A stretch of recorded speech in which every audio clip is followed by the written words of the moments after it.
everybody. This is my part 2 video for this cardigan that I am knitting. I made my first video. I didn't show the pattern in the video, but I'm going to show you it this time. This is the pattern I'm using as the cardigan. I'm making the smallest size for my niece. And my previous video, I went over this portion here and I showed how to do the decreases for that. And I'm not going to go into that again because we're going to move on here. I am now on to the left front portion of the cardigan.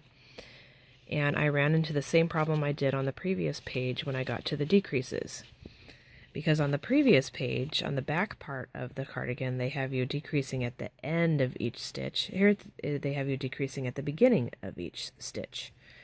And up here, this first 4 rows, they have you repeat it twice after you do the first set of them. That way you get 12 rows of the ribbing, which is your edge at the bottom. And then you do the next 4 rows.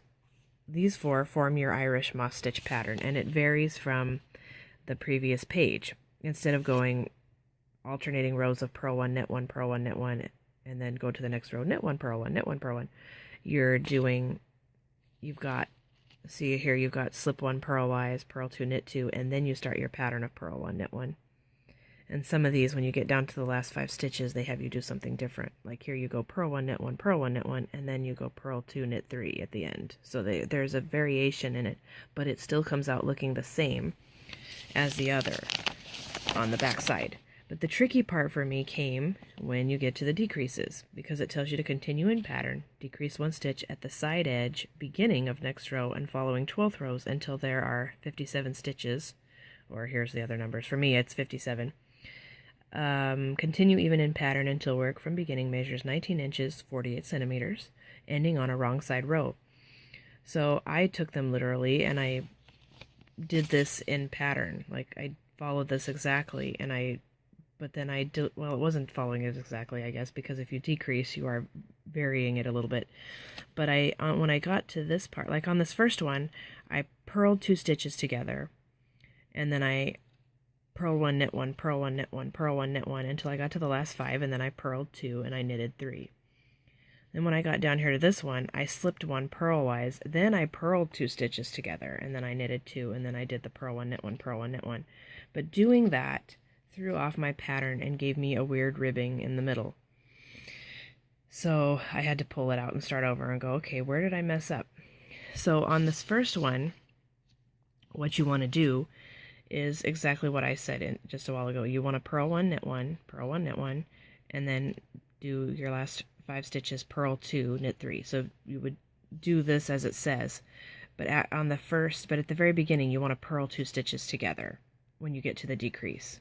So purl the first 2 stitches together, then purl 1, knit 1, purl 1, knit 1 to the end, and then you can do your purl 2, knit 3 on the last 5. Now when you get to this row for your decrease, you don't want to slip 1 purl-wise like it says to do. What you want to do is purl 2 stitches together, then purl 1 stitch, then knit 2, then purl 1, knit 1, purl 1, knit 1, purl 1, knit 1, all the way to the end of the row. For the third row of decrease, you want to, it says knit 1, purl 1. You don't want to do that. If you do it, it will throw your pattern off. So what you want to do is purl the first 2 stitches together. We're going to always decrease on a purl. So purl the 2 stitches together, and then purl 1, knit 1, purl 1, knit 1 to the last 5 stitches. And then when you get down to the end, you purl 1, knit 1, and then purl 3. You want to flip-flop it and do the opposite of what they're actually saying to do here. So when you get to the last row, don't slip the first stitch purl-wise on the decrease. What you want to do is purl the first 2 stitches together, just like you did on row 2.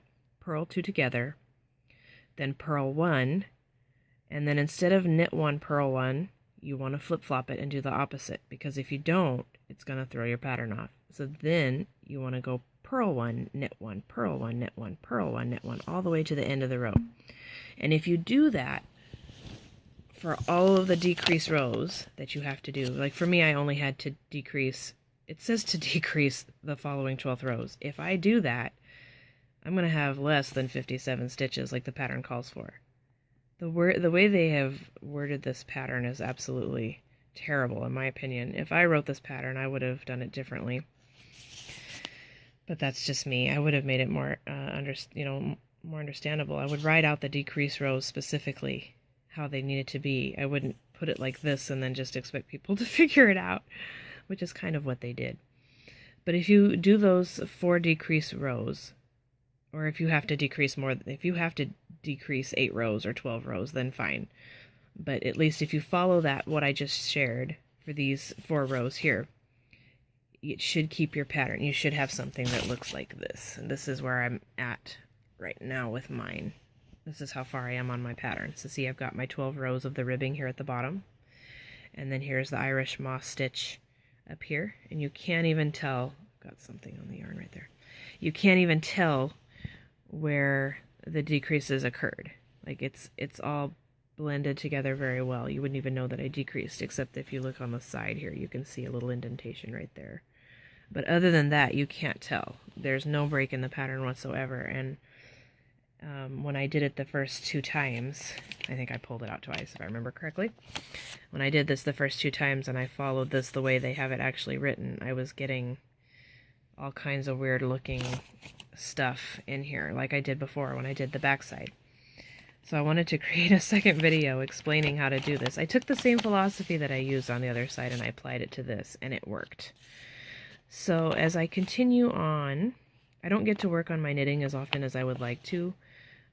I have, 3 young kids and I homeschool and I have a very busy life, but when I do get a chance to pick it up and work on it, I do. So as I get to it and I continue on in this, I haven't looked ahead. I don't know what's coming in the future. I'm just kind of going through it one step at a time here. But as I keep going, if I find more decreases or anything that's weird that doesn't make sense, I'll make another video as soon as I figure it out and help you guys out, those of you who might be working on this same pattern and struggle, or similar pattern that might be written similarly and that are struggling with it, because this was something that was so difficult for me.